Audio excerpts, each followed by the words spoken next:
What's up, everyone? Welcome back to the channel. Today we're diving deep into one of the most controversial topics in street history. Are the United Blood Nation really Bloods, or are they fake?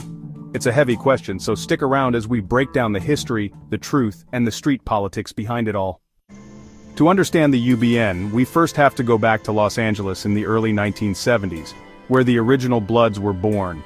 The Bloods weren't just one gang, they were a collection of neighborhoods that came together to defend themselves, primarily against the Crips, who were expanding fast.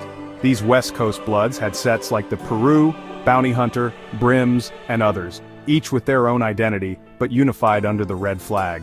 Fast forward to 1993, Rikers Island, New York.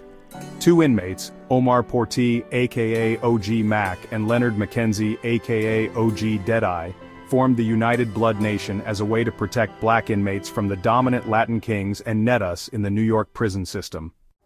And that's where things get messy, because these Bloods, they weren't sanctioned by the West Coast. They didn't come from Peru or Compton. They built their own structure, their own rules, and their own sets. East Coast Bloods born in prison. Now let's get to the controversy. A lot of OGs from LA and original Blood neighborhoods say UBN are fake Bloods, because they didn't come from the soil. They didn't get put on the traditional way. They weren't real sets, and they created their own codes like the 31 rules. UBN used ranks like 5-star General, OG Mac, and High Five. These weren't part of the original Blood structure, so from a West Coast perspective it looked like they were imitating, not continuing. But here's the thing, UBN members argue they weren't trying to be fake. They were adapting. They were building their own unity to survive in New York's brutal prison system, where they were outnumbered and under constant attack. To them, it was about survival.